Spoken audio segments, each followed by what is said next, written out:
অবশ্যই আমাদের প্রতিবেশী রাষ্ট্র আজকে যেগুলো হচ্ছে আমরা চাই না সেখানেও সেগুলো ঘটুক।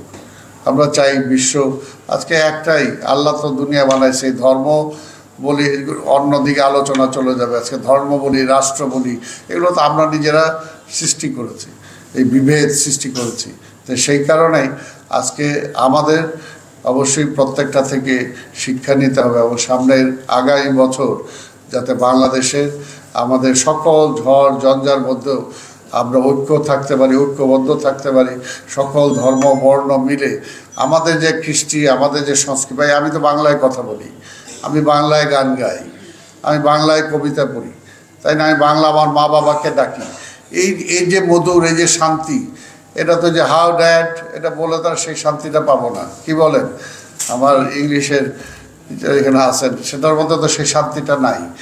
আমার ভাষা, আমার সংস্কৃতি, আমার কৃষ্টি, আজকে মনে করেন এটা শুধু আমার জন্য না, সারা পৃথিবীতে জাতিসংঘে দেখবেন যে বিভিন্ন অন্যান্য অনেক রাষ্ট্রের আছে যে এমন একটা তার আমার কাছে মনে হয় একটা উদ্ভট ড্রেস, কিন্তু তার কাছে কিন্তু সেটা তার গৌরবের ব্যাপার।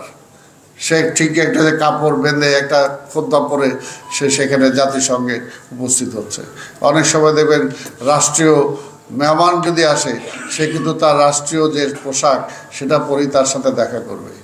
এমনকি অনেকে দেখেন ঠিকই ইংলিশ জানে, কিন্তু তারপরও সে তার নিজের ভাষায় কথা বলবে, সেই ভাষায় সে কথা বলবে না। এটা হলো যে আমার প্রতি আমার নিজের কনফিডেন্স, এইটাই যদি না থাকে যে বাংলাদেশ এটা আমার দেশ, বাংলা আমার ভাষা, বাংলা সংস্কৃতি এটা আমার সংস্কৃতি, তাই না? আমার অতীতের আমার বাবা, আমার দাদা যারা পরকে চলে গেছেন তাদের থেকেই তো আমরা এটা পেয়েছি, এবং এখানে খারাপের তো কিছু নাই, খারাপের তো কিছু নাই। এই বাংলায় গান গেয়েই তো আমরা প্রতিবাদ করেছি, বাংলাদেশের স্বাধীনতার জন্য, মুক্তিযুদ্ধের জন্য মানুষদেরকে ঐক্যবদ্ধ করেছি। এবং এই বাংলা ভাষায় যখন আমার যে কোনো একটা অপরাধ হয়, সে অপরাধের বিরুদ্ধে আমি প্রতিবাদ করি, এটা তো আমার গর্বের ব্যাপার। এই গর্বের জিনিসটা ছাড়ার তো কোনো মানে হয় না। আজকে বিজাতীয় সংস্কৃতি আমাকে গ্রাস করে ফেলছে, সেই সংস্কৃতি দিয়ে আমার সংস্কৃতিকে আমি হারিয়ে ফেলবো, তাহলে কিন্তু এক সময় আমি নিজেই হারিয়ে যাব। তো সেখানে এগুলো হারানোর কিছু নাই। অতীতকে নিয়ে আমাকে গর্ব করতে হবে, আমার সংস্কৃতি, আমার সাহিত্য, আমার ভাষা, এটাকে নিয়েও আমাকে গর্ব করতে হবে। কাজে আজকের এই যে পয়লা বৈশাখ, এই পয়লা বৈশাখের অতীত যে ঐতিহ্য আছে সেটাকে আমাদের ধারণ করতে হবে।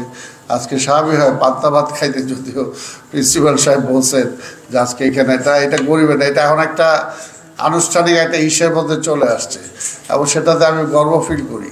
তো সেটার জন্য আমাদেরকে সেইভাবে সেটাকে, এই কৃষ্টি এটাকে আমাকে রাখতে হবে, এবং রাখলেই বলে না আমার বাপ দাদার এটা ছিল, এখন আমি আছি। এটার মধ্যে দিয়ে কি হবে যে আমার পারিবারিক প্রতি, তার প্রতি যে আমার সংহতি, তার প্রতি যে আমার একাত্মবোধ, সেই জিনিসটা নাহলে আসবে না। আমার দেশপ্রেম, সেটার জন্য আসলে আমাকে বাংলা ভালোবাসতেই হবে। নো সরি, এটা কি বাংলা, এটা কিছু না, এটা যদি বলি তাহলে আমার কিছুই থাকলো না।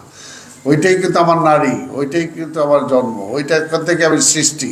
আমি সৃষ্টিকে যদি অস্বীকার করি তাহলে আমার কিছুই থাকবে না, তাই না? এগুলো এখন অনেক বলার, অনেক কিছু আছে। মাইকেল মধুসূদন সম্পর্ক অনেক কিছু বলার আছে, তাই না? সেও তো ধারণ করছিল, কিন্তু পরবর্তী পর্যায়ে আবার ফিরে আসতে হয়েছে। তো সেই কারণে আজকের এই নববর্ষের এই দিনে আমি আপনাদের সবাইকে শুভেচ্ছা জানাই, এবং আমরা যাতে আমাদের দেশকে, আমাদের দেশের সংস্কৃতি, আমাদের কৃষ্টিকে এটাকে ধারণ করতে পারি, এটা আমাদের ভবিষ্যৎ প্রজন্মের কাছে তুলে ধরতে পারে, এবং ভবিষ্যৎ প্রজন্ম যাতে এটা ধরে রাখে, তাইলে দেশপ্রেম আসবে, তাইলে দেশের প্রতি নিজেদের ভালোবাসা আসবে, এই দেশের জন্য সবাই আমরা কিছু করতে পারবো। আপনাদের সবাইকে ধন্যবাদ। খোদা হাফেজ।